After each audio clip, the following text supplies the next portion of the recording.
Brought to you by Agilus Diagnostics.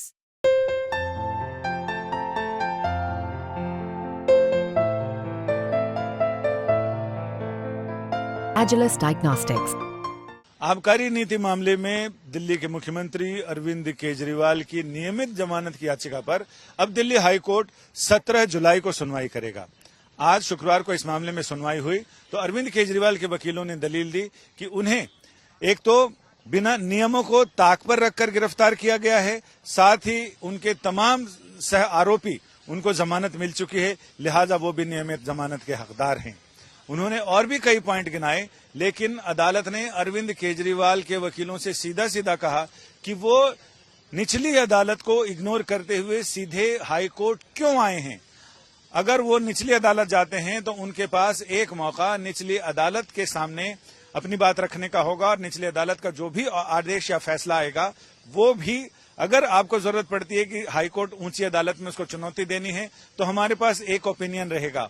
और उन्होंने ये भी कहा कि अदालतों की सक्षमता पर सवाल से परे है ये चीज, क्योंकि नियम यही है कि आपको स्टेप बाय स्टेप आगे बढ़ना है। अगर आपको निचली अदालत से ही राहत मिल जाती है तो फिर और कुछ करने की जरूरत नहीं है। लिहाजा इसमें यह बताने को कहा कि आखिर आप क्यों सीधा हाई कोर्ट अप्रोच किया, आपने विशेष अदालत निचली अदालत में अपनी याचिका क्यों नहीं लगाई। इससे संकेत मिलता है कि, और हालांकि दिल्ली हाई कोर्ट ने इसमें नोटिस करके सीबीआई से जवाब मांगा है, हफ्ते भर में जवाब देने को कहा है और 17 जुलाई को इस मामले की सुनवाई तय की है।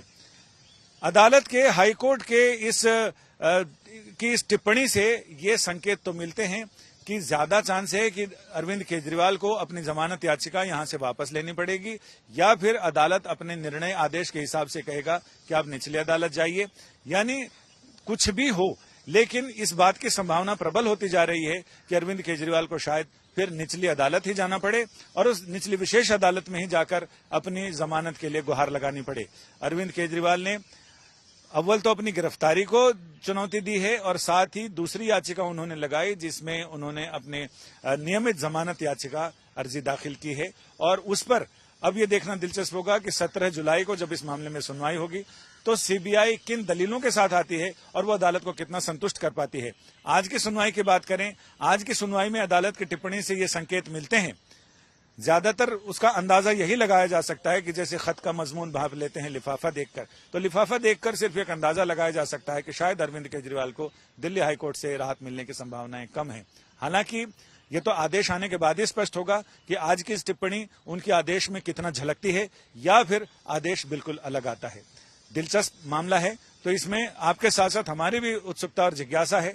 तो अब देखते हैं 17 जुलाई को क्या होता है। 17 जुलाई को भी आपको पल पल की जानकारी और सुनवाई के सारी डिटेल बताते रहेंगे। तब तक कैमरामैन अश्विनी हेलन और दुष्यंत के साथ संजय शर्मा।